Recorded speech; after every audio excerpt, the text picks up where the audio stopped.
오늘 우리에게 주시는 하나님의 말씀 사무엘하 6장 1절에서 11절 말씀입니다.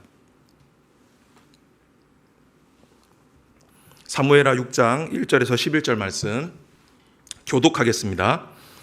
다윗이 이스라엘에서 뽑은 무리 3만 명을 다시 모으고 다윗이 일어나 자기와 함께 있는 모든 사람과 더불어 바알레 유다로 가서 거기서 하나님의 궤를 메어오니 이 궤는 그룹 사이에 좌정하신 만군의 여호와의 이름으로 불리는 것이라. 그들이 하나님의 궤를 새 수레에 싣고 산에 있는 아비나답의 집에서 나오는데 아비나답의 아들 우사와 아효가 그 새 수레를 모니라. 그들이 산에 있는 아비나답의 집에서 하나님의 궤를 싣고 나올 때에 아효는 궤 앞에서 가고 다윗과 이스라엘 온 족속은 잣나무로 만든 여러 가지 악기와 수금과 비파와 소고와 양금과 제금으로 여호와 앞에서 연주하더라. 그들이 나곤의 타작마당에서 이르러서는 소들이 띠므로 우사가 손을 들어 하나님의 궤를 붙들었더니 여호와 하나님이 우사가 잘못함으로 말미암아 진노하사 그를 그곳에서 치시니 그가 거기 하나님의 궤 곁에서 죽으니라. 여호와께서 우사를 치심으로 다윗이 분하여 그곳을 베레스 우사라 부르니 그 이름이 오늘까지 이르니라. 다윗이 그날에 여호와를 두려워하여 이르되 여호와의 궤가 어찌 내게로 오리요 하고 다윗이 여호와의 궤를 옮겨 다윗성 자기에게로 메어가기를 즐겨하지 아니하고 가드 사람 오베데돔의 집으로 메어간지라. 함께 하겠습니다. 여호와의 궤가 가드 사람 오베데돔의 집에 석 달을 있었는데 여호와께서 오베데돔과 그의 온 집에 복을 주시니라. 아멘. 오늘 저와 여러분이 함께 나눌 말씀의 제목은 정말 그러하십니까? 입니다. 제목이 조금 특이하죠. 오늘 말씀은 다윗이 언약궤를 자신의 거처로 옮기는 과정을 보여주는 말씀입니다. 당시 언약궤는 하나님의 임재와 통치를 상징하는 성물이었는데요. 그렇기에 다윗이 언약궤를 자신의 거처로 옮기는 것은 이스라엘의 참된 왕은 자신이 아니라 하나님이심을 선언하는 귀한 신앙 고백이라고 할 수가 있겠습니다. 그런데 우리가 함께 말씀을 읽어보았지만 언약궤가 다윗의 거처로 옮기는 과정은 그리 순탄하지 않았습니다. 다윗은 언약궤를 옮기는 과정에서 큰 실패를 경험하게 되는데요. 당시 언약궤를 운반하던 우사가 죽는 일을 경험하게 된 것입니다. 이 일로 인해 다윗은 하나님을 두려워하고 언약궤를 옮기는 일을 잠시 중단하게 되죠. 우리는 이런 다윗의 실패를 통해 다윗이 언약궤를 옮기는 과정에 근본적인 문제가 있었음을 유추할 수가 있습니다.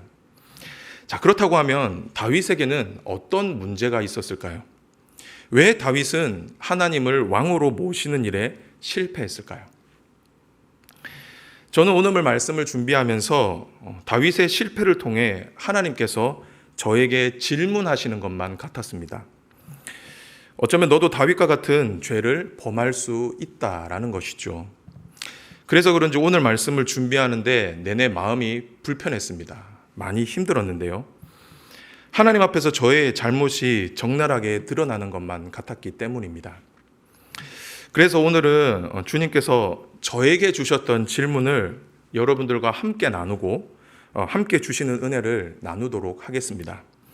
바라기는 오늘 말씀을 통해 여러분에게 질문하시는 하나님의 말씀에 솔직히 반응하셔서 회개할 부분이 있다고 한다면 회개하시고 회복할 부분이 있다라고 한다면 회복할 수 있는 저와 여러분이 되시기를 주님의 이름으로 축원합니다. 첫 번째 하나님의 질문입니다. 그것은 바로 정말 원하느냐입니다. 정말 내 삶에 하나님이 왕이 되기를 원하느냐라는 것이죠. 어떻게 보면 하나님 나라 백성에게는 아주 근본적인 질문이 될 수가 있을 것 같은데요. 저와 여러분은 정말로 하나님이 나의 왕, 나의 주님이 되시기를 원하느냐라는 겁니다. 오늘 본문에서 다윗은 이 질문에 쉽게 대답을 하지 못했습니다. 왜냐하면 다윗은 여전히 이스라엘의 왕으로 있었기 때문입니다. 오늘 본문을 유심히 잘 보면 이전에 이전과는 다르게 다윗에게 조금 이상한 점이 있다라는 것을 발견할 수가 있을 겁니다. 그것이 무엇이냐면 다윗이 언약궤를 옮기는 일에 있어서 단 한 번도 하나님께 묻지를 않았다라는 겁니다.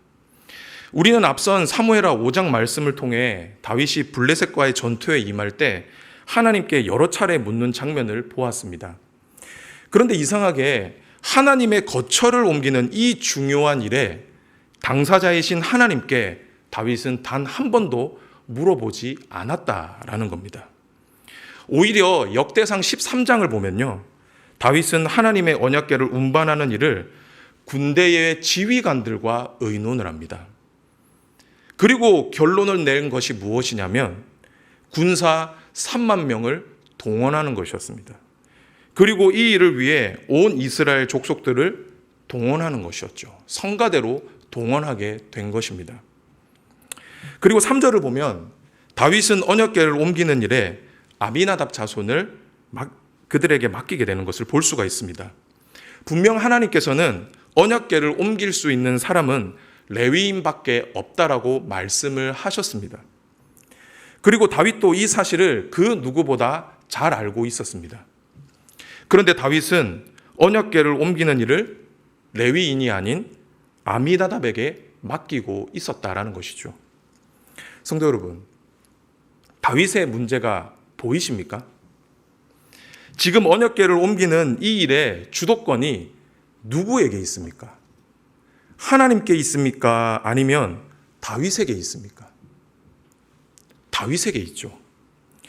어떻게 보면 다윗은 겉으로는 하나님을 이스라엘의 왕으로 모시는 것처럼 보이지만 오히려 자신의 왕권을 강화하기 위해서 하나님을 이용하고 있는 것입니다. 저는 이런 다윗의 태도에서 이전 이스라엘 백성들이 블레셋과의 전투에서 승리하기 위해 하나님의 언약궤를 마음대로 사용했던 모습이 떠올랐습니다.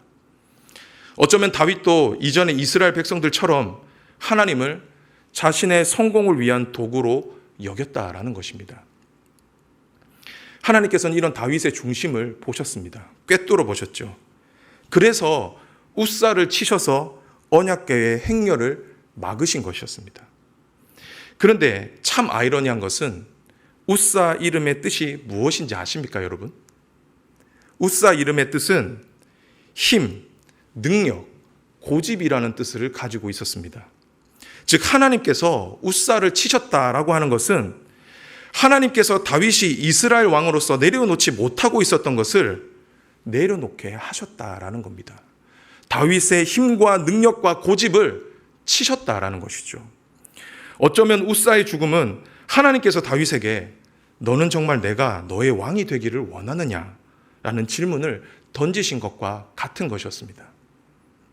성도 여러분, 하나님께서는 오늘도 저와 여러분에게 동일하게 질문하십니다. 너는 정말 내가 너의 왕이 되기를 원하느냐? 여러분은 이 질문에 무엇이라고 대답하실 수가 있겠습니까? 여러분은 정말 하나님을 여러분의 왕이라고 생각하십니까? 다르게 질문을 드리면 여러분은 하나님께 여러분이 가지고 있는 삶의 주도권과 결정권을 온전히 내어드릴 수 있느냐는 것입니다. 저는 이 질문을 받는데 사실 숨이 막혔습니다. 쉽게 대답하지 못했습니다. 왜냐하면 저는 여전히 제 삶의 주인 노릇을 하며 살아가고 있었기 때문이죠. 삶의 주도권과 결정권이 하나님이 아닌 저에게 있었기 때문입니다. 말로는 하나님이 나의 왕이시다, 나의 주님이시다라고 말하지만 정말 그렇게 살고 싶느냐라고 물어본다면 쉽게 대답할 수가 없었다라는 겁니다.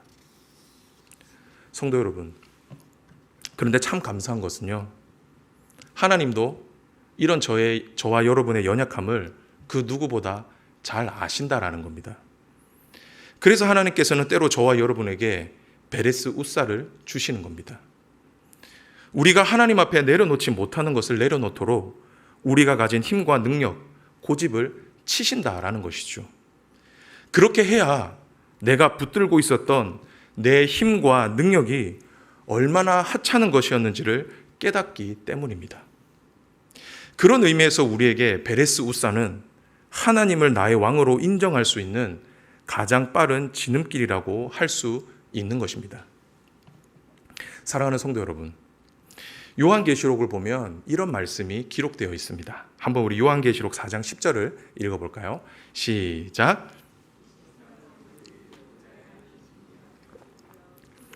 살아계신 이에게 경배하고 자기의 관을 보좌 앞에 드리며 이르되. 사도 요한은 환상 중에 천상의 예배를 보게 됩니다. 그런데 그 예배의 모습이 어떠했죠? 24장로들이 보좌에 앉으신 하나님과 어린 양 예수께 엎드려 경배하고 있는 모습을 보게 됩니다. 그런데 그곳에서 예배하고 있던 자들이 일제히 하는 행동이 있었는데요. 그 행동이 무엇이었습니까?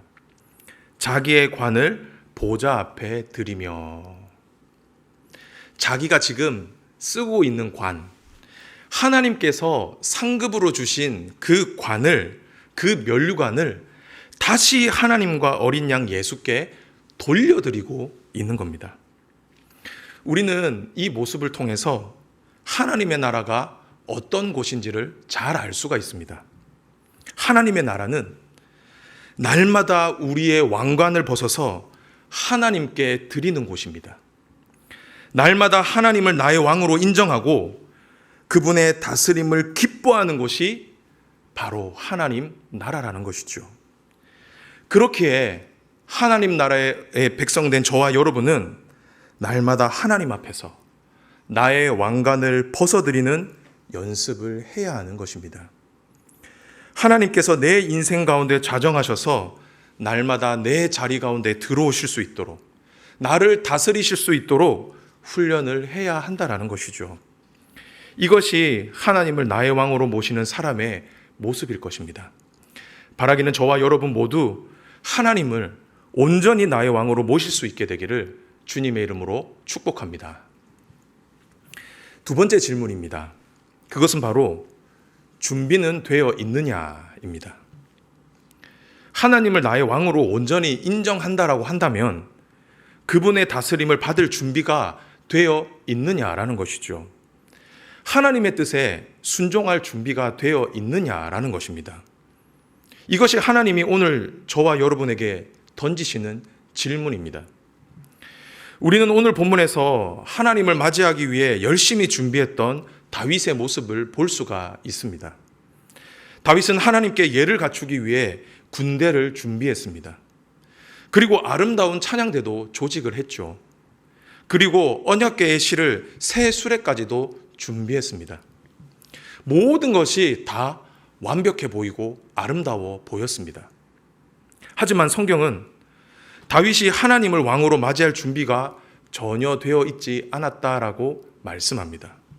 왜냐하면 다윗은 하나님의 다스림을 받을 준비가 아직 되어 있지 않았기 때문이죠. 우리가 이 사실을 다윗이 언약궤를 옮기는 방법을 통해서 잘 알 수가 있는데요. 우리 먼저 민수기 4장 15절을 함께 읽어보도록 하겠습니다. 민수기 4장 15절 함께 읽겠습니다. 시작.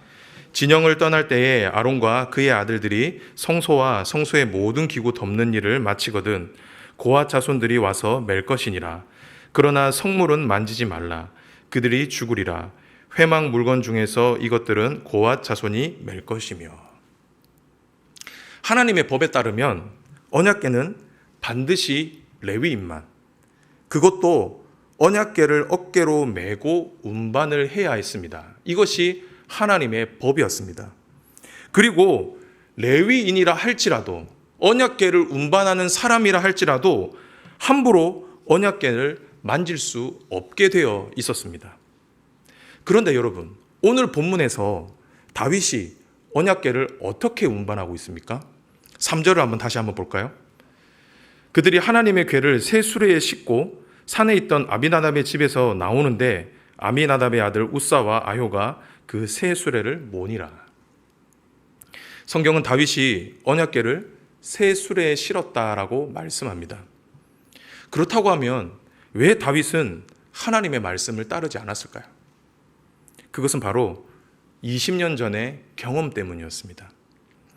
이전에 블레셋 사람들이 언약궤를 옮길 때 새 수레를 사용했었고 그때 아무런 문제가 없었기 때문이죠.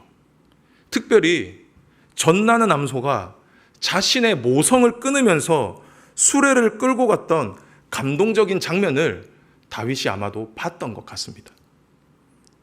그래서 하나님의 말씀보다 자신의 판단과 경험을 의지했던 것이죠. 우리는 이런 다윗의 모습 속에서 이전에 하나님 앞에 불순종했던 사울의 모습이 떠오릅니다. 사울도 처음에는 하나님의 말씀에 순종했습니다. 하나님의 말씀을 잘 들었죠. 하지만 왕으로서의 명성이 올라가게 되자 어떻게 했습니까? 하나님의 말씀을 들으려고 하지 않았습니다. 오히려 자신의 판단과 경험을 의지했고 심지어는 이방 사람들의 방법까지도 사용을 했죠. 하나님께서는 이전 사울의 실패를 그 누구보다 잘 알고 계셨기 때문에 다윗이 같은 실수를 반복하기를 원하지 않으셨던 겁니다.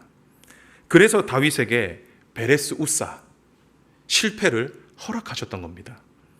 언약궤를 만진 우사를 죽이심으로 하나님께서 진정으로 원하시는 것이 다른 것이 아니라 하나님을 두려워하며 그분의 말씀에 순종하는 것임을 가르쳐 주셨다라는 것이죠. 성도 여러분, 오늘도 왕이신 하나님은 저와 여러분에게 동일하게 질문을 합니다. 너도 나를 왕으로 섬길 준비가 되어 있느냐라는 겁니다.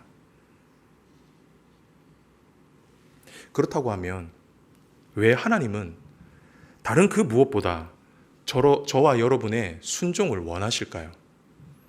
그것은 바로 하나님께 대한 순종은 하나님을 왕으로 인정하는 실제적인 신앙 고백이기 때문입니다. 즉 하나님이 나의 왕이심을 증명할 수 있는 척도가 바로 하나님의 말씀에 대한 순종이라는 것이죠. 말로만 하나님은 나의 왕이시다라고 말하는 것이 정말로 하나님을 왕으로 섬기는 것이 아니라 실제적으로 그분의 다스림 안에 들어가 그분의 말씀에 순종하는 것이 곧 하나님을 나의 왕으로 섬기는 실제적인 신앙 고백이라는 것입니다. 그런데 이게 참 쉽지가 않죠. 그렇지 않습니까?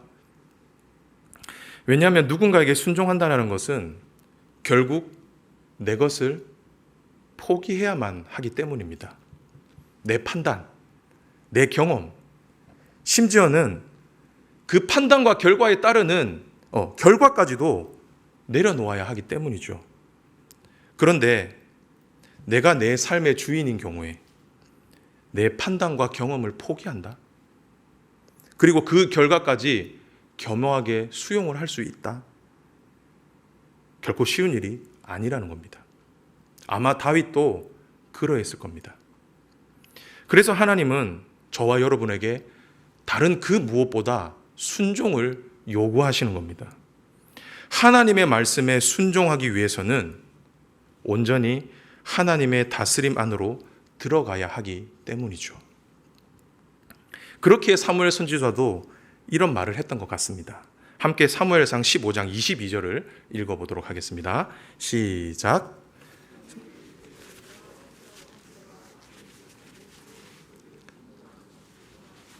좋아하시겠나이까 순종이 제사보다 낫고 듣는 것이 순양의 기름보다 나으니. 순종이 제사보다 낫고 듣는 것이 순양의 기름보다 나은 이유는 무엇이죠? 순종 자체가 하나님께 내 자신을 온전히 내어드리는 삶의 제사이기 때문이죠. 사랑하는 성도 여러분, 순종은 아무나 할 수 있는 게 아닙니다. 순종은 하나님께 대한 신뢰가 바탕이 될 때만 할 수 있는 것입니다. 하나님을 나의 왕으로 인정하고 내 인생을 온전히 하나님께 맡길 수 있는 사람만이 하나님께 진정한 순종을 올려드릴 수 있는 것이죠. 하나님은 지금도 이런 순종의 사람을 찾고 계십니다. 그리고 그 사람이 저와 여러분이 되기를 원하십니다. 바라기는 저와 여러분 모두 하나님의 말씀에 순종할 수 있는 하나님 나라 백성이 되실 수 있기를 주님의 이름으로 축복합니다. 말씀을 정리하겠습니다. 사랑하는 성도 여러분, 오늘 말씀 조금 무겁고 부담스러우시죠? 아마도 그러실 겁니다. 저도 그렇게 했거든요. 하지만 하나님께서 오늘 저와 여러분에게 이 말씀을 주시는 이유는 결코 우리에게 부담을 주시기 위해서, 우리의 삶을 흔들기 위해서가 아닙니다. 오히려 하나님이 이 말씀을 주신 이유는 저와 여러분들에게 복을 주시기 위해서입니다. 오늘 성경이 이 사실을 우리에게 마지막으로 알려주고 있는데요. 11절을 다 함께 읽어보도록 하겠습니다. 시작. 여호와의 개가 가드 사람 오베데돔의 집에 석 달을 있었는데 여호와께서 오베데돔과 그의 온 집에 복을 주시니라. 다윗의 잘못으로 인해 언약궤가 오베데돔의 집으로 가게 되죠. 그런데 하나님께서는 언약궤가 있던 오베데돔의 집에 어떤 일을 행하셨습니까? 여호와께서 오베데돔과 그의 온 집에 복을 주시니라. 하나님께서는 언약궤를 모신 오베데돔과 그 온 집에 복을 주셨다라고 말씀하고 있습니다. 이것은 다윗에게 아주 큰 사인이었습니다. 다윗이 진정으로 하나님을 왕으로 모실 때 하나님께서 어떻게 하시겠다라는 겁니까? 하나님께서 복을 주시겠다라는 겁니다. 다윗은 이 사실을 깨닫고 다시 용기를 냅니다. 그래서 하나님을 이스라엘의 참된 왕으로 모시게 되죠. 그렇게 했을 때 하나님께서는 다윗에게 엄청난 복을 주시게 되는데요. 다 같이 사무엘하 7장 1절을 읽어보도록 하겠습니다. 시작. 여호와께서 주위의 모든 원수를 무찌르사 왕으로 궁에 평안히 살게 하신 때에. 다윗이 하나님께 겸손히 자신의 왕권을 내어드리고 하나님을 나의 왕으로 모셨을 때 어떤 일이 일어났습니까? 하나님께서 다윗을 위해 일하기 시작하셨다라는 겁니다. 정말 하나님이 이스라엘의 왕이 되셔서 이스라엘을 통치하셨다라는 것이죠. 그런데 그 통치로 인해 다윗이 얻었던 것이 무엇입니까? 승리입니다. 하나님께서 다윗과 함께 하셔서 다윗에게 승리를 주셨다라는 것이죠. 그리고 하나님께서는 다윗의 진정한 요새가 되어 주셨습니다. 왕으로 궁에 평안히 살게 하실 때에, 이 말은 그냥 다윗이 궁에 평안히 살았다라는 말이 아닙니다. 하나님이 다윗의 영원한 요새가 되어 주셨다라는 것이죠.